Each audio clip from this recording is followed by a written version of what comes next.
Tudo começou de forma quase imperceptível. Edu Guedes, conhecido pelo carisma contagiante e presença constante na televisão, começou a desaparecer aos poucos da rotina que o público estava acostumado a ver. No início, foram apenas pequenos atrasos nas gravações. Em seguida vieram os cancelamentos repentinos de compromissos profissionais. As redes sociais, antes repletas de receitas, vídeos animados e mensagens carinhosas aos fãs, foram ficando mais silenciosas.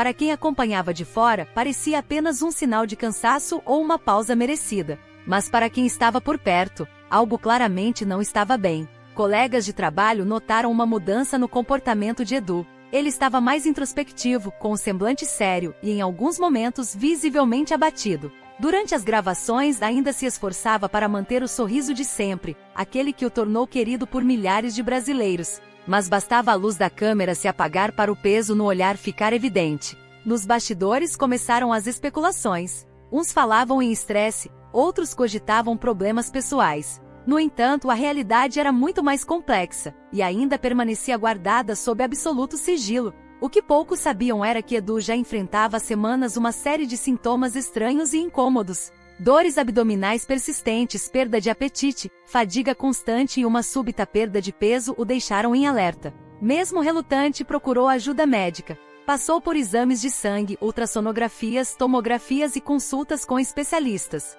Cada novo resultado deixava o apresentador mais angustiado. A incerteza corroía suas forças. Não era fácil conciliar o medo com a rotina de gravações, tampouco esconder o sofrimento de quem o via todos os dias. Ana Hickman, sua esposa e parceira inseparável, esteve ao seu lado desde o início. Foi ela quem o incentivou a investigar melhor os sintomas. Ana sabia que Edu era do tipo que evitava alardes, que preferia suportar calado do que preocupar os outros. Mas ela também sabia reconhecer quando algo estava realmente errado. E desta vez, estava. Enquanto a espera pelos diagnósticos se arrastava, o clima dentro da casa deles era de tensão e apreensão. A família, unida, tentava manter a esperança, mas não podia ignorar o medo crescente. O silêncio que dominava os corredores do lar era pesado, como se anunciasse uma tempestade prestes a cair. Foi nesse período de angústia que Reinaldo Gottino, amigo pessoal e colega de emissora, percebeu que algo grave estava por vir. Ao tentar conversar com Edu nos bastidores, encontrou um homem fragilizado, que já não escondia o cansaço nem o olhar distante.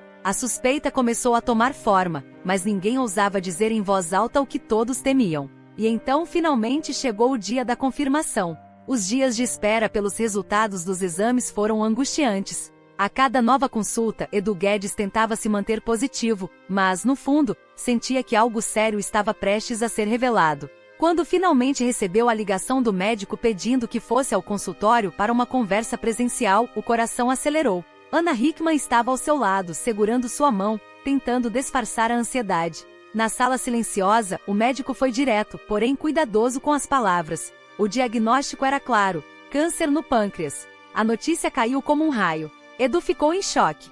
Por alguns segundos, tudo pareceu paralisar. Ana, ao ouvir a confirmação, não conseguiu conter as lágrimas. O mundo deles havia mudado completamente. A notícia foi compartilhada apenas com os familiares mais próximos naquele primeiro momento. Ninguém queria alarde. O objetivo agora era entender o estágio da doença, as opções de tratamento e reunir forças. A casa do casal, antes cheia de risos e movimento, tornou-se um refúgio de silêncio, oração e planejamento. A prioridade passou a ser a saúde de Edu. O câncer no pâncreas é um dos mais agressivos e silenciosos, o que explica por que os sintomas apareceram tardiamente. Os médicos explicaram que o sucesso do tratamento dependeria da rapidez com que agissem. Era preciso iniciar tudo quanto antes: internações, biópsias, preparo físico para enfrentar sessões de quimioterapia e possivelmente cirurgia. Cada etapa parecia um desafio gigantesco. Edu, conhecido por sua força e carisma, se viu diante de sua maior provação. Pela primeira vez, admitiu sentir medo. Não pelo sofrimento, mas por tudo que deixaria para trás caso a batalha não fosse vencida. Pensou em sua filha, em seus fãs, em sua esposa. O apresentador, sempre otimista, passou a lutar com o apoio irrestrito da família. Ana Hickman tomou para si a missão de ser o braço forte de Edu. Ela foi a primeira a se recompor após o impacto do diagnóstico. Reuniu a família, explicou a situação e deixou claro: vamos lutar com todas as forças. O casal se preparava agora para uma jornada longa e dolorosa. O medo estava presente, mas o amor era ainda maior. Enquanto isso, a notícia ainda era mantida em sigilo. Apenas alguns amigos íntimos, como Reinaldo Gotino, sabiam da gravidade da situação. Nos bastidores já se organizavam para dar suporte, respeitando o momento e a decisão de manter tudo longe dos holofotes, ao menos por enquanto. A partir do momento em que o diagnóstico foi confirmado, Ana Hickman mudou completamente sua rotina. Sem pensar duas vezes, suspendeu compromissos profissionais, cancelou viagens e adiou campanhas publicitárias. Seu foco agora era um só: cuidar de Edu. Amigos próximos relataram que ela sequer hesitou em priorizar o marido. Era como se o mundo ao redor tivesse parado. No início, Ana manteve silêncio nas redes sociais, mas com o tempo passou a publicar mensagens de fé, trechos bíblicos e frases de esperança. Evitava mencionar o nome de Edu ou dar detalhes, mas quem acompanhava podia perceber que algo sério estava acontecendo. Aos poucos, as postagens se tornaram um reflexo do que viviam. Dias difíceis, mas recheados de amor, oração e resistência. Nos bastidores da vida real, Ana se mostrou incansável. Ela fazia questão de acompanhar Edu em cada consulta, ouvia atentamente os médicos, anotava orientações e participava ativamente de todas as decisões. Não confiava em ninguém para cuidar dele. Dormia em cadeiras ao lado do leito, servia as refeições nos momentos em que Edu sentia apetite e o ajudava nos cuidados pessoais. Mesmo nos momentos mais duros, mantinha um semblante sereno para transmitir força. Amigos próximos, em especial colegas da televisão, ficaram comovidos com a entrega total de Ana. Uma amiga do casal revelou que Ana não largou a mão de Edu nem por um minuto. Ela é o coração e a força dessa luta. É a rocha onde ele se apoia. Nos bastidores da Record e em rodas de amigos, todos comentavam com admiração sobre o amor e a dedicação da apresentadora. Reinaldo Gotino, que mantinha contato constante com a família, foi um dos que mais se emocionou com a postura de Ana. Ele sabia do tamanho do fardo, e mesmo assim via nela uma mulher firme, corajosa, determinada a enfrentar o que fosse preciso. A doença, embora devastadora, revelou uma união ainda mais profunda entre o casal. Apesar da dor, Ana nunca demonstrou fraqueza diante de Edu. Chorava sozinha, em silêncio, quando ele adormecia. Mas quando estava ao lado do marido, segurava sua mão e dizia com fé no olhar: "Vamos vencer isso juntos." Era essa força silenciosa que mantinha tudo de pé, mesmo quando a esperança parecia balançar. E enquanto as sessões de tratamento se aproximavam, Ana já preparava o terreno para mais uma fase difícil. O Jornal da Tarde estava no ar como em qualquer outro dia. Reinaldo Gotino, com sua postura sempre firme e profissional, apresentava as principais notícias do país. Mas naquele dia, algo diferente pairava no estúdio. Pouco antes de entrar ao vivo, ele recebeu uma atualização médica urgente sobre o estado de saúde de Edu Guedes. O que era reservado e silencioso começava a ganhar contornos mais graves. No início do bloco, Gotino tentou manter a compostura, mas ao anunciar a atualização sobre Edu, a voz falhou. O público percebeu imediatamente. O apresentador respirou fundo, mas as palavras saíam com dificuldade. É muito difícil para mim falar isso, murmurou com os olhos marejados. Tentou continuar, mas não conseguiu.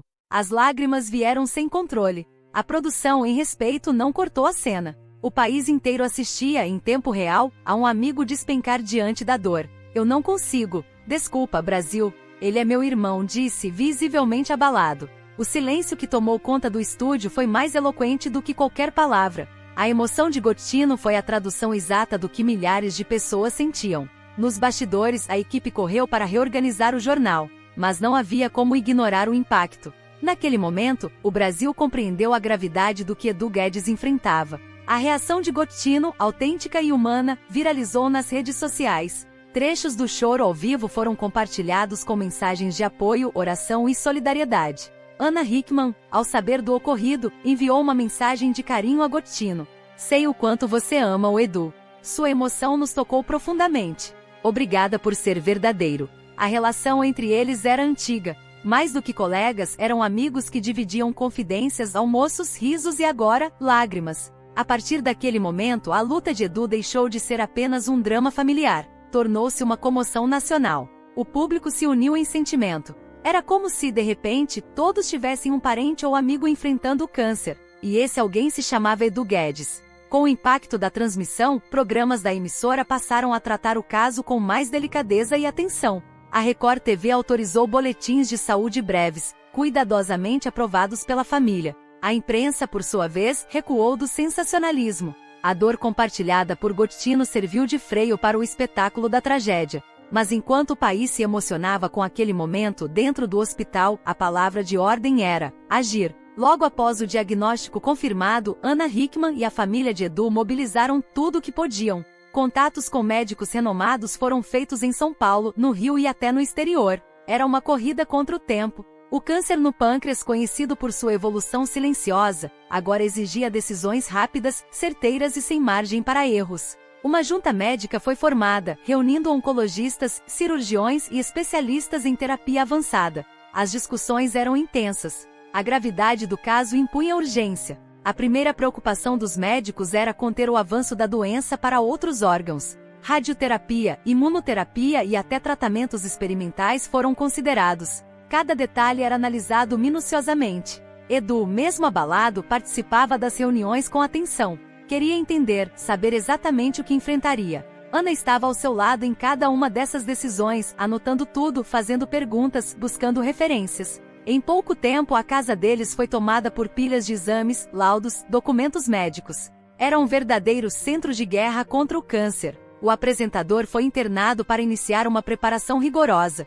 Precisava ganhar força para suportar as próximas fases. Nutricionistas, psicólogos e fisioterapeutas passaram a fazer parte da rotina diária. Edu, que sempre cuidou da saúde, agora precisava se adaptar a uma nova realidade, cheia de restrições, efeitos colaterais e incertezas. A imprensa, com cuidado, começou a divulgar boletins médicos autorizados. E a cada nova atualização, o país acompanhava com o coração apertado. Nas redes sociais, internautas criavam hashtags de apoio. Nos programas de televisão, colegas enviavam mensagens de carinho. A mobilização era crescente. Apesar da gravidade do quadro, os médicos mantinham uma postura cautelosa, mas otimista. Estamos agindo rápido. E isso faz toda a diferença, disse um dos especialistas à família. Ainda assim, o prognóstico exigia vigilância total. Não havia tempo a perder. Qualquer atraso poderia custar caro. Enquanto isso, Ana mantinha a serenidade diante do público. Seus posts nas redes sociais transmitiam fé e coragem. Mas nas conversas privadas ela deixava claro: estamos fazendo tudo o que está ao nosso alcance. O resto está nas mãos de Deus. E foi assim que, em meio à tensão, surgiu uma força que ninguém esperava: a fé de milhares de brasileiros que passaram a se unir numa corrente nacional de oração. O que começou como uma preocupação silenciosa logo se transformou em um movimento de fé sem precedentes. Fãs de todas as partes do país criaram correntes de oração por Edu Guedes. Grupos no WhatsApp, no Facebook e até perfis no Instagram foram criados exclusivamente para enviar mensagens de apoio, vídeos de orações e mensagens de força à família. A mobilização atravessou fronteiras religiosas. Católicos, evangélicos, espíritas, espiritualistas, todos unidos por um só propósito: a cura de Edu. Pastores de grandes igrejas mencionaram seu nome durante cultos. Padres incluíram orações por ele nas missas. Em um dos momentos mais emocionantes, um terreiro de candomblé do interior da Bahia fez um ritual em sua homenagem, pedindo saúde e proteção. Ana Hickman, emocionada com o carinho, usou seu espaço na televisão para agradecer. Em uma de suas raras participações no programa, ela segurou o microfone com firmeza, mas com lágrimas nos olhos, e disse: "A fé de vocês tem nos sustentado. Obrigada de coração." A plateia, em silêncio, respondeu com aplausos e emoção. Logo após esse momento, ela fez algo ainda mais marcante. Em rede nacional, Ana pediu uma oração especial. Pediu aos telespectadores que naquele momento fizessem uma prece, independentemente de religião. A imagem dela, com os olhos fechados e mãos unidas, comoveu o país. Aquele gesto simples e sincero viralizou. Celebridades começaram a se pronunciar publicamente. Artistas como Luciano Huck, Fátima Bernardes, Eliana, Celso Portiolli e até ex-colegas de emissoras concorrentes publicaram mensagens de apoio. A comoção era geral. Mais do que um apresentador, Edu Guedes passou a representar uma batalha que milhares de famílias também enfrentam. Em muitos lares, o nome de Edu era lembrado em orações noturnas. Pais, mães, idosos, jovens, todos torcendo por sua recuperação. Era como se cada um quisesse fazer sua parte, mesmo que à distância. E no meio de toda essa onda de solidariedade, algo surpreendente começou a acontecer. A batalha de Edu Guedes contra o câncer no pâncreas já não era apenas uma história íntima e familiar. Com a comoção nacional e o envolvimento direto de figuras públicas, o drama pessoal do apresentador passou a ter outro significado. Tornou-se um alerta para milhares de brasileiros. O que antes era dor e silêncio, agora se transformava em uma grande campanha de conscientização. Nos dias seguintes ao desabafo de Reinaldo Gotino e a emocionante oração feita por Ana Hickman em rede nacional, os programas de televisão começaram a tratar o câncer de pâncreas com mais seriedade e frequência.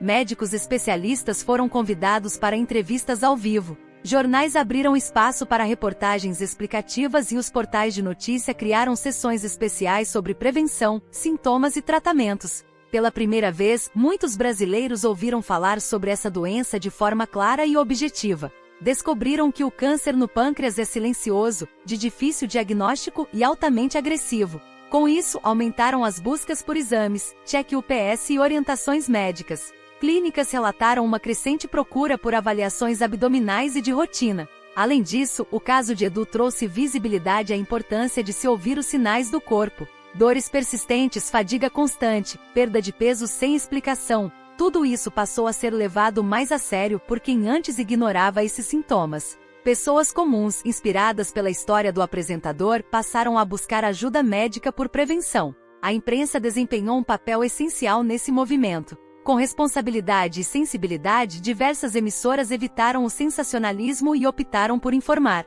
Médicos passaram a explicar, com linguagem acessível, como pequenas mudanças no corpo podem ser sinais de algo mais grave. E essa informação salvou vidas. Influenciadores digitais também se engajaram na causa. Muitos com milhões de seguidores começaram a compartilhar suas experiências com doenças graves, incentivando a realização de exames e divulgando iniciativas de apoio a pacientes com câncer. Hashtags como #ForçaEduGuedes e #PrevinalCâncer se espalharam pelas redes. Ana Hickman, com sua influência e visibilidade, passou a usar suas plataformas para conscientizar. Em uma live emocionada, ela afirmou: "Se a dor que estamos vivendo puder salvar outras vidas, então nossa luta está valendo ainda mais a pena." O público respondeu com carinho e admiração, reforçando o poder transformador da solidariedade. Até escolas e igrejas começaram a organizar rodas de conversa sobre saúde preventiva. Médicos voluntários se ofereceram para palestras gratuitas. Famílias inteiras passaram a rever seus hábitos alimentares e cuidar melhor da saúde. A luta de Edu Guedes tocou o país não apenas pela sua dor, mas pelo exemplo que se tornou. Um homem conhecido por cozinhar na TV agora ajudava o Brasil a se cuidar melhor. E mesmo diante de tanta dor, essa consciência coletiva era uma vitória. Mas enquanto o impacto positivo se espalhava, dentro do hospital a batalha seguia intensa. Enquanto o Brasil se mobilizava em torno da conscientização, dentro do hospital, Edu Guedes enfrentava dias desafiadores. Os tratamentos haviam começado. As primeiras sessões de radioterapia foram pesadas. A cada nova etapa, o corpo dava sinais do cansaço. Náuseas, dores e fraqueza passaram a fazer parte da rotina. Mas mesmo diante dos efeitos colaterais, Edu se agarrava a algo que jamais perdeu: a vontade de viver. Ao seu lado, Ana Hickman seguia firme. Ela acompanhava cada etapa, sentava-se ao lado do leito, lia mensagens de apoio que chegavam de todas as partes do país e até preparava pequenos pratos que ele gostava, tentando estimular seu apetite. Algumas vezes, ele aceitava 2 ou 3 colheres. Outras, apenas sorria em agradecimento. Mas era nesses momentos simples que a esperança ganhava fôlego. Edu ainda não podia voltar para casa. Os médicos decidiram manter a internação por precaução. Havia risco de infecção e, mais do que nunca, cada detalhe importava. Ele recebia visitas restritas, sempre com todos os cuidados. Quando a filha pôde vê-lo, mesmo por pouco tempo, os olhos dele se encheram de lágrimas. Era por ela também que ele queria seguir. Os boletins médicos eram divulgados com cautela. Não havia promessas, mas os especialistas garantiam que o tratamento estava sendo feito da melhor forma possível. "Estamos reagindo com rapidez e cuidado. Ele é forte", afirmavam. Mesmo assim, o caminho era longo. Não bastava vontade. Era preciso resistir, passo a passo. Gotino continuava acompanhando tudo de perto. Fazia visitas discretas, fora do expediente, sempre respeitando o espaço da família. Quando saía do hospital, sua expressão era sempre a mesma: silêncio e reflexão. Nos bastidores da emissora, todos sentiam sua dor e rezavam junto com ele. As redes sociais de Ana passaram a refletir um pouco mais da realidade. Sem expor demais, ela mostrava o quanto era difícil lidar com tudo aquilo. Publicava frases curtas, mas profundas: um dia de cada vez, mesmo na dor, seguimos firmes, a fé nos sustenta. Cada publicação era recebida com carinho por fãs e amigos. Edu, mesmo debilitado, pedia para ler os comentários enviados por seus seguidores. A equipe médica liberava com moderação o uso do celular, e ele se emocionava com as mensagens. Muitas vinham de pessoas que também enfrentavam o câncer ou tinham familiares em tratamento. "Você me dá forças", escreveu uma jovem do interior da Paraíba. Edu respondeu com um coração. Essa troca, mesmo silenciosa, era uma injeção de ânimo. Saber que sua dor estava ajudando outros a enfrentar suas próprias batalhas dava sentido aos dias difíceis. A cada manhã, Edu abria os olhos com gratidão. Ainda que fraco, ele seguia lutando. E mesmo com tantos desafios, algo começava a mudar. Uma pequena melhora no quadro reacendeu a esperança no coração de todos.